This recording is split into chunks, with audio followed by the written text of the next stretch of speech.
गांधी जी की असहकार की नागपुर 1920 कांग्रेस अधिवेशन। एक राष्ट्र बनेगा जो सर्वधर्म समावेशक होगा। फिर कौन कहता है ये राष्ट्र हिंदू राष्ट्र है? मैं डॉक्टर केशव बड़ीराम हेडगेवार कहता हूँ, ये राष्ट्र हिंदू राष्ट्र है। एक हिंदू राष्ट्र प्रवर्तक डॉक्टर केशव बड़ीराम हेडगेवार।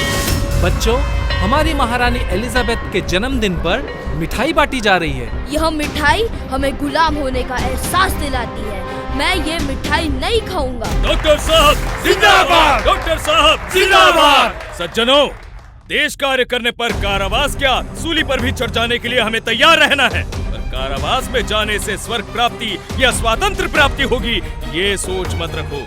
इसीलिए आज मैं ये निर्णय लेता हूँ कि आंदोलन करके जेल में जाने से बेहतर है मैं बाहर रहकर देश सेवा और समाज सेवा करूंगा। एक सच्चा राष्ट्र सेवक। अल्लाहू अकबर! खिलाफत के खिलाफ कोई भी कदम उठाओगे तो भुगतना ही पड़ेगा। आओ, अब दिखा दो अपना जलवा। रुक जाओ, अरे तुम 5 और वो 2 फिर भी डर कर भाग रहे हो। ये लोग अपने असंगठित होने का फायदा उठाकर अपने सर चढ़ गए हैं। कुछ भी करके हिंदुओं को संगठित होना ही पड़ेगा। वीर सावरकर। डॉक्टर, मुझे लगता है आज हर हिंदू के हाथ में हथियार होने चाहिए। तात्या साहब, मैं आपसे सहमत नहीं। पहले तो अपने हिंदू युवकों में राष्ट्रहित की भावना दृढ़ करनी चाहिए। अभी उनके हाथ में अगर शस्त्र दिए गए तो वो आपस में ही लड़कर मर जाएंगे। यही तो अंग्रेजों की भी नीति है। एक संगठन बनाकर संगठित शक्ति से परकीय शक्तियों को उधेड़ देना ही उचित रहेगा। एक कुशल संगठक। मैं सर्वशक्तिमान श्री परमेश्वर और अपने पूर्वजों का स्मरण करके प्रतिज्ञा लेता हूँ कि एक संगठन। मैं अपना पवित्र हिंदू धर्म, हिंदू संस्कृति और हिंदू समाज एक सामान्य शक्ति का असामान्य गठबंधन राष्ट्रीय स्वयंसेवक संघ का घटक बन चुका। जय बजरंगबली हनुमान की जय। सभी सरकारी नौकरों को आरएसएस के किसी भी कार्यक्रम या उद्देश्यों में भाग लेने के लिए मनाई हुक्म जारी किया जाता है कि राष्ट्रीय स्वयंसेवक संघ जातीय है। ई गॉर्डन प्रमुख कार्यवाहक, राज्य कारभार। एक परकीय प्रहार। अस्पृश्य निवारण और संघ के विचार, खादी संबंधी संघ की भावना, कांग्रेस का कितना आदर। जमनालाल बजाज, कांग्रेस कार्यकारिणी। एक स्वकीयवाद।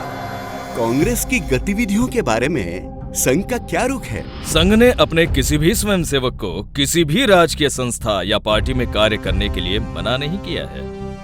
मैं खुद कांग्रेस के आंदोलनों का सक्रिय हिस्सा था और इसीलिए कारावास भी भुगत चुका हूँ। पर कांग्रेस का हिंदू राष्ट्र के प्रति विचार संघ के पल्ले नहीं पड़ा।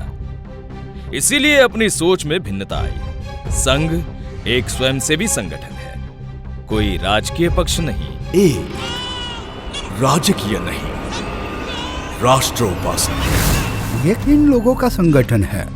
ये राष्ट्रीय स्वयंसेवक संघ का शिविर है जिसके प्रमुख डॉक्टर हेडगेवार है। वो हमारे कांग्रेस के साथी थे पहले। महात्मा गांधी। हर जात पात स्पृश्य अस्पृश्य एक साथ एक ही संगठन में, बड़ी अचरज वाली बात है।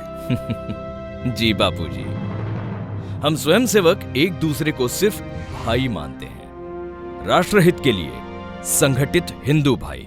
कांग्रेस के विचार और संघ के विचार, इसमें यही तो फर्क है। हम कार्यकर्ता नहीं, स्वयंसेवक हैं। पर कांग्रेस में रहकर भी आप ये स्वयंसेवक संगठन खड़ी कर सकते थे। जी बापूजी, जरूर कांग्रेस में भी स्वयंसेवकों की आवश्यकता है, पर वो सिर्फ कांग्रेसी अधिवेशनों में सतरंजी फैलाने के लिए। हाँ? जैसे ही अधिवेशन आंदोलन खत्म तो इन स्वयंसेवकों को कोई पूछता तक नहीं। उनका उत्तरदायित्व कोई कांग्रेसी नहीं लेता। हमारे स्वयंसेवकों की पहचान वो खुद है, खुद सोचने वाले हैं, ना किसी के हाथ का खिलौना है।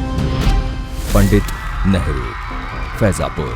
कांग्रेस के फैजाबाद अधिवेशन में जब पंडित नेहरू जी के हाथों तिरंगा लहराया जा रहा था तो वो बीच में ही अटक गया। ये कौन चढ़ गया? बिल्कुल बजरंगबली की तरह। उसने लहरा भी दिया। सत्कार करते हैं उस लड़के का। और जैसे ही सत्कार करने की बारी आई तब उन्हें पता चला ये राष्ट्रीय स्वयंसेवक संघ का स्वयंसेवक है, तो वो बिना सत्कार किए चले गए। एक असामान्य उद्दिष्ट। देश का कोई भी काम कहीं भी अगर अटक जाए तो फिर वो किसी भी पार्टी या पक्ष का हो, इसकी सोच ना रखते हुए वहां अपना कार्य पूर्ण करने के लिए जाएं, यह अपना प्रथम राष्ट्र कर्तव्य है। डॉक्टर केशव बलिराम हेडगेवार, युग प्रवर्तक।